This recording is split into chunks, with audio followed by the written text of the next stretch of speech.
Olá, meus irmãos, sejam bem-vindos a mais um vídeo especial. Este é o nosso resumo mensal das atualizações proféticas.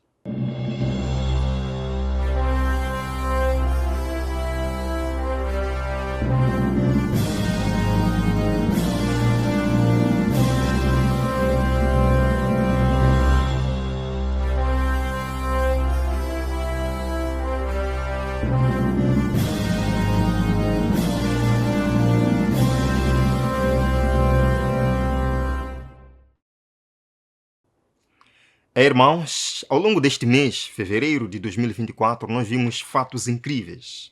Em primeiro lugar, nós vimos religiosos se unirem para aquela que foi a oração dominical pelo clima. Isto aconteceu lá na América do Sul. Foi interessante ver o quanto, diante de ameaças naturais, como o incêndio e a seca, cristãos se unindo para clamar pela chuva. Isto foi em um domingo. Isto nos mostra, irmãos, que em face de desafios naturais, as religiões se unirão para um bem comum. Vejamos. Colômbia declara desastre e calamidade por incêndios e pede ajuda internacional. Desastre, calamidades por incêndio. Irmãos, nós lemos um texto no Espírito de Profecia que estas visitações estão se tornando cada vez mais frequentes e desastrosas. Vejam aqui. Colômbia tenta controlar incêndios florestais. Bogotá permanece em alerta devido às altas temperaturas. Em meio a este medo, a Igreja Católica na Colômbia promoveu um domingo de oração pela chuva, um domingo de oração pelo clima, um domingo de conversão ecológica para conscientizar a sociedade colombiana a importância dessa conversão ecológica. Dios nuestro Padre es el creador del agua, de los mares, de los océanos, de las lagunas, de los lagos, de los ríos, de las quebradas, de los aljibes, de los humedales y de los páramos, de las nubes y de la lluvia. Él es el creador del don vital del agua, y en este tiempo estamos sufriendo por la escasez del agua, por la resequedad en el mundo, en nuestras montañas, por la escasez de los ríos. Hoy estamos sufriendo también por las quemas, por las talas, por la contaminación. Y queremos unirnos en una campaña nacional que hemos llamado Rogativa Nacional en Colombia por el don de la lluvia. Preocupados com a situação crítica na Colômbia devido à escassez de água e aos múltiplos incêndios florestais que ocorrem nos últimos dias em diferentes regiões, os bispos do país realizaram uma oração nacional no domingo 28 de janeiro para pedir a Deus o dom da chuva. Interessante. Na mensagem, os prelados fazem alusão à atual situação climática, acentuada pelo El Niño, e enfatizam o imperativo, eu sublinhei, o imperativo de direcionar o nosso olhar para o Deus da vida, pedindo-lhe que mova os nossos corações para que empreendamos ações concretas de conversão ecológica. Então, devido à atual situação climática, temos que recordar do nosso imperativo moral. Não foram apenas os católicos que participaram desta convocação de domingo pela chuva. Quase toda a Colômbia. Vejam aqui. Oração a quem? A Paulo VI, para pedir que chova na Colômbia. Isto é espanhol, eu estou traduzindo. Oração a quem? Ao Papa Paulo VI. Eu pergunto, ele não está morto? Ele não está morto? Irmãos, vejam aqui. A comunidade recorre à fé diante dos incêndios florestais. Oração a São Isidro Labrador para atrair chuva. Isto fortalece a ideia de que a religião tem um papel central na luta contra as mudanças climáticas. Isto enfatiza a verdade que nós pregamos, de que em um momento de crise, as pessoas, as religiões vão se unir para clamar por uma solução divina. Então, imagine um dia por semana em que você faz menos e o planeta ganha mais. Essa é a proposta de um professor judeu de história religiosa e intelectual.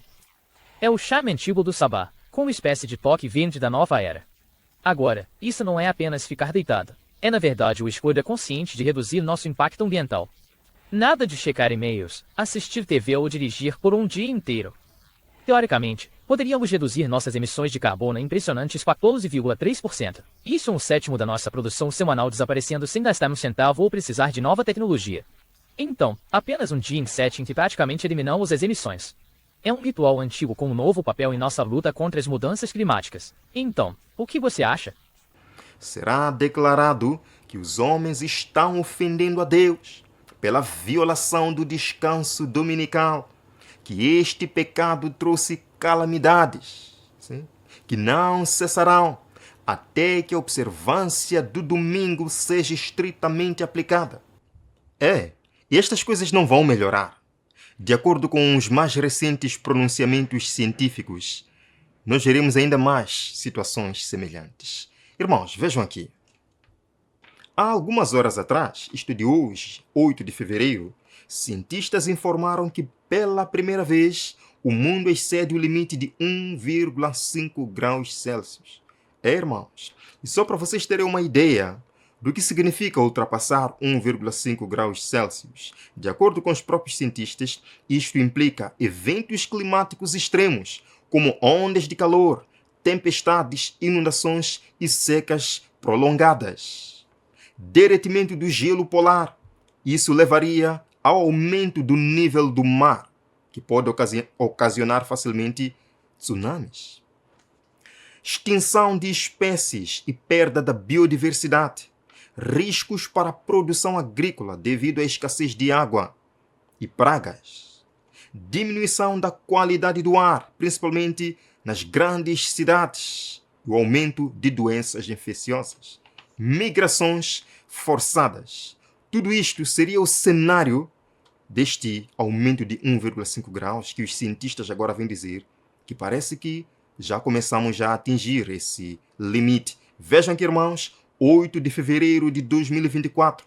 Pela primeira vez, o mundo excede o limite de aquecimento de 1,5 graus Celsius em um período de 12 meses. Irmãos, nós vimos um forte movimento dominical neste mês.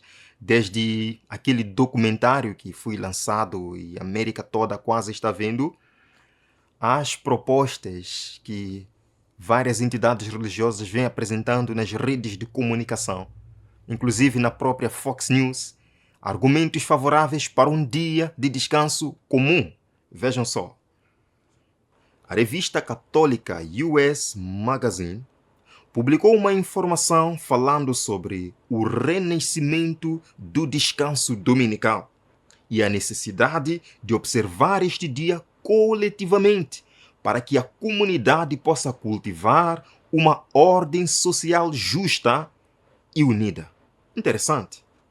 E eles também disseram que nos sindicatos a questão do descanso está agora na mesa. Um novo documentário defende o reavivamento do sábado. Novo documentário Sabbath é lançado em emissoras de TV públicas em todo o país. Eles lançaram em 2023 essa campanha, esse documentário, onde disseram que o sábado não é simplesmente um ensinamento piedoso, um complemento. O que está em jogo é o próprio sentido da vida. Teólogos, seminaristas participaram desse documentário. Vejam aí, estão vendo?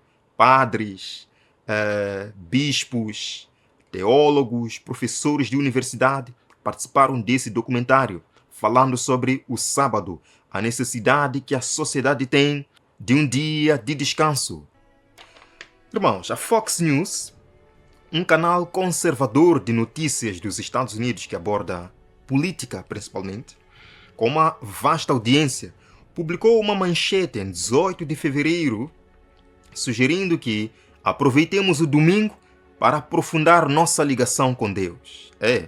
E eles falaram isso em referência aos 40 dias da Quaresma que precedem a Páscoa. Vejam aqui, irmãos.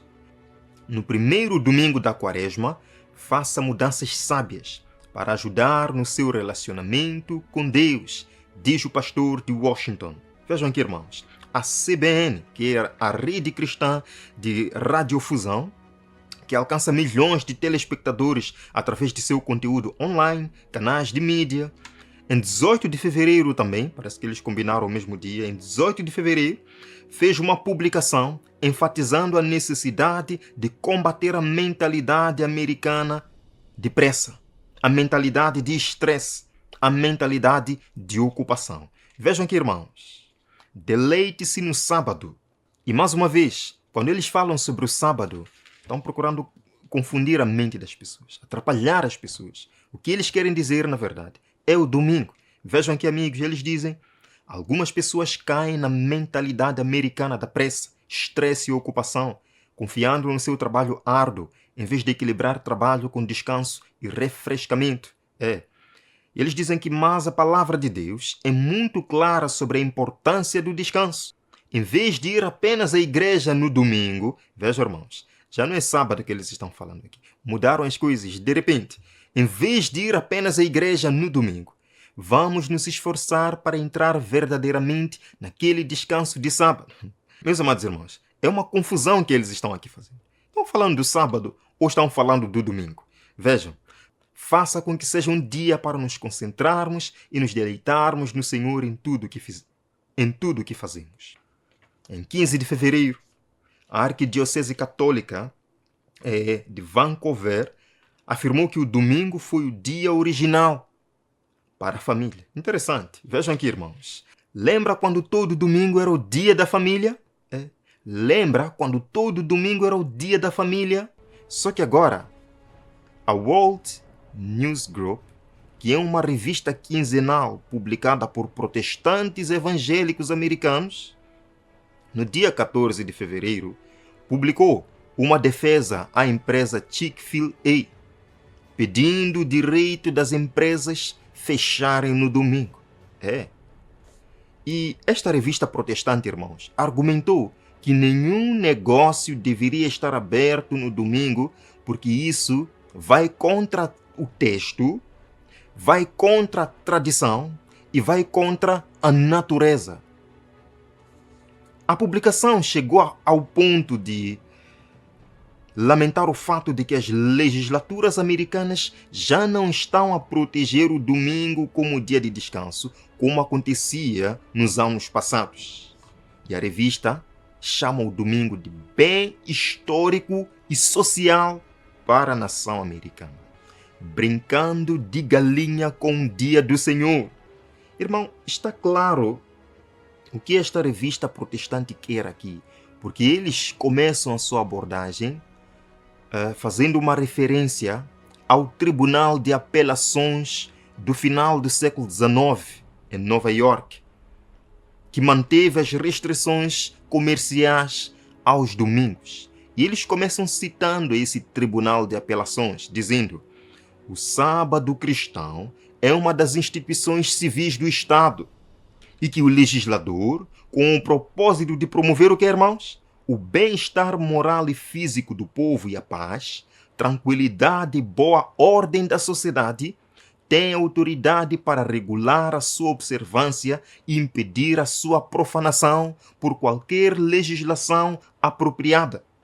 Os negócios normais da vida serão suspensos no domingo, para que assim o bem-estar físico e moral do povo possa ser promovido. O movimento dominical tem algo em comum: o bem-estar físico e moral da sociedade. Continua. Eles dizem que a inconveniência para alguns não é considerada um argumento contra a constitucionalidade da lei. A inconveniência para alguns não é argumento para impedir a lei. É isso mesmo, irmãos. A maioria é que vence. Vivemos agora num mundo diferente, que não concebe o bem-estar humano de forma holística, ou mesmo historicamente. Eles dizem que o descanso físico e espiritual raramente é objeto de agendas legislativas marcantes. Eles aqui estão lamentando Eles estão lamentando o fato de que as assembleias legislativas hoje não falam muito sobre o descanso. Deixa-me vos dizer então que essas assembleias sofrerão pressão. Pressão do povo, pressão dos líderes religiosos, pressão das congregações para impor um descanso para o bem da sociedade. Vejam aqui, irmãos, a fim de se fazerem populares e conquistarem a simpatia do povo, os legisladores hão de ceder ao desejo do povo de obter leis dominicais. Agora não me venham com a ideia de que isto é coincidência, porque não é, irmãos. Não pode ser coincidência. Nós vimos neste mês vários encontros nos Estados Unidos da América deste grande movimento nacionalista cristão, os mesmos que querem emendar a Constituição, os mesmos que querem tomar o poder da América. E eles fizeram grandes promessas. E, inclusive, nos disseram a data do começo da grande revolução. Vejam só. Irmãos, há 2 dias atrás, em 22 de fevereiro de 2024, Donald Trump falou na convenção anual das emissoras religiosas nacionais. E na sua intervenção, Trump disse que um renascimento está prestes a chegar nos Estados Unidos da América, em 5 de novembro de 2024. Ele falou agora a data. Escutemos, irmãos. Ladies and gentlemen, with your help and God's grace, the great revival of America begins on November 5th, 2024. Senhoras e senhores, com a sua ajuda e pela graça de Deus, o grande reavivamento começa em 5 de novembro de 2024. Queridos, estamos vendo uma fusão, uma união forte de igreja e Estado. Deixe-me vos dizer, caso Deus permita este candidato vencer, nós veremos história na América. Vejam aqui, irmãos, apoiadores desse homem dizem que Deus o escolheu para ser presidente.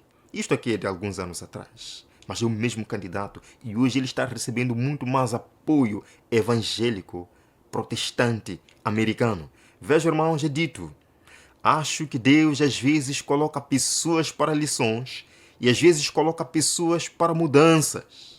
E você pode olhar para tudo o que aconteceu e acho que você está vendo muitas mudanças, disse essa pessoa. Uau! Este evangelista, Jim Baker, em uma entrevista na televisão, em um debate, ele mostrou aí um gráfico que mostra que, com a eleição desse candidato republicano, os terremotos na América diminuíram. Vejam aqui o vídeo, irmãos. Você vê isto? Você vê o que é isto? Este é o terremoto mais baixo. Veja, tivemos vários terremotos. Agora olhe para aqui. Você sabe o que é isto? Esta é a eleição de Donald Trump. Por que houve uma queda de terremotos no tempo das eleições? Por que houve falta de terremotos lá? Por que houve diminuição de terremotos no momento que ele foi eleito no seu último mandato? O guia espiritual de quem afirma que desafiar o presidente é lutar contra a mão de Deus. Eleitores de quem dizem que ele foi nomeado por Deus. É isso mesmo. Sim, foi nomeado por Deus. A convenção constitucional. Sim, eles precisam então de uma convenção constitucional para mudarem o que já foi escrito e escreverem outra coisa, para poderem implementar assim a sua agenda. Poderíamos perder o quê? A nossa liberdade de imprensa. Poderíamos perder o nosso direito de acreditar ou adorar, acabando assim com um muro de separação entre igreja e Estado. A doutrina de que Deus confiara à igreja o direito de reger a consciência e de definir e punir a heresia é um dos erros de quem? É um dos erros de quem? É um dos erros papais, mais profundamente arraigados.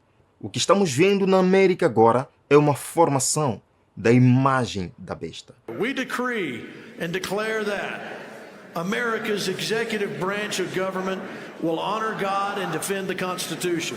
Decretamos e declaramos que o governo executivo da América honrará Deus e defenderá a Constituição. Our legislative branch, Congress, will write only laws that are righteous and constitutional. Nosso poder legislativo, o Congresso, escreverá apenas leis que sejam justas e constitucionais. Our judicial system will issue rulings that are biblical and constitutional. Nosso sistema judicial emitirá apenas decisões que sejam bíblicas e constitucionais. Back influence at the local level in our communities. We take back and permanently control positions of influence and leadership in each of the 7 mountains. Recuperamos a influência em nível local, em nossas comunidades. Recuperamos e controlamos perfeitamente posições de influência e liderança em cada uma das 7 montanhas. We will operate in unity beyond denominational lines to accomplish the purposes of God for our nation. E finalmente decretamos que operamos em unidade além das barreiras denominacionais para cumprir os propósitos de Deus para nossa nação.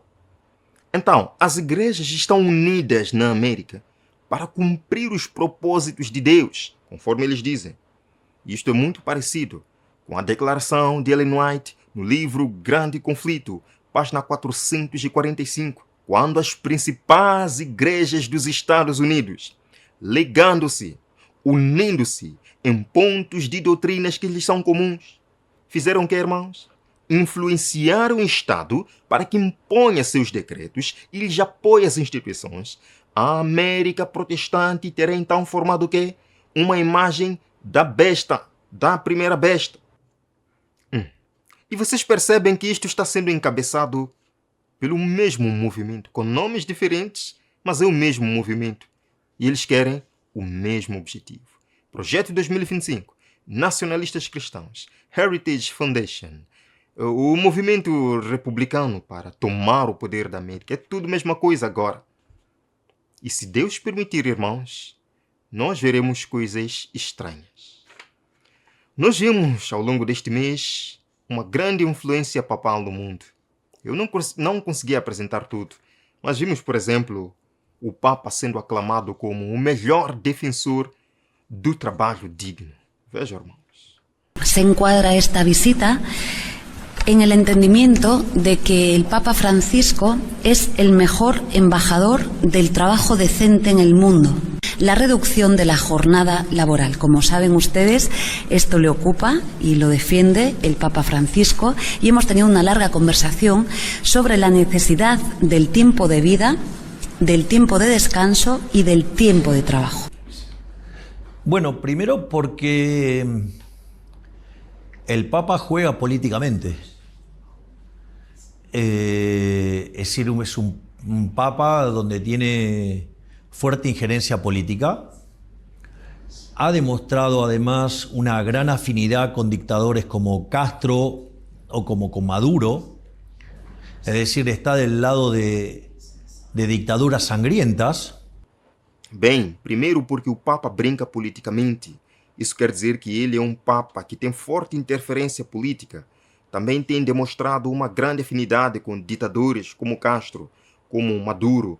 Ou seja, ele está do lado de ditaduras sangrentas. Mas, irmãos, o mais interessante é que, 2 dias após a vitória nas eleições, em uma entrevista televisiva, o presidente recebeu uma chamada telefônica e ele teve que interromper a entrevista para atender. Quem era? O Papa Francisco. Vejam aqui, irmãos, o presidente eleito da Argentina, Milei, modera sua retórica antipapa e vai ter um encontro especial hoje, 12 de fevereiro, a portas fechadas, com o Papa Francisco. Irmãos, vejam aqui, Papa Francisco e esse homem se encontram durante o quê? Canonização da primeira santa argentina. Enfim, meus irmãos, em meio à cerimônia, o presidente argentino saudou o Papa Francisco. Vejam aí. E parece que se dão muito bem agora. E eles terão um encontro, como eu disse, terão um encontro privado ainda hoje, 12 de fevereiro, no Vaticano. Eu não irei entrar em muitos detalhes sobre o que eles vão falar lá, sobre outros pontos. Não irei entrar em detalhes. Apenas quero vos recordar que estes eventos recentes nos provam que a profecia bíblica não falha e não está a falhar. Ninguém pode pelejar contra a besta. Queridos irmãos, em face de todos estes eventos, de uma coisa nós podemos ter a certeza. Estamos chegando ao final do grande conflito entre o bem e o mal. E a pergunta é, está você se preparando? Está você permitindo que Cristo lave seu caráter? Está você vestindo as vestes nupciais? Está você vestindo as vestiduras brancas, que é o caráter de Jesus Cristo em nós? O momento para desenvolver tal fé, tal experiência. E agora, vá junto com a sua família, com a sua esposa, com seu esposo, com os seus filhos. Unam-se em oração. Este é o momento, irmãos, de despertar. Eu gerei no próximo vídeo aqui no canal, pela graça do Senhor. Até lá.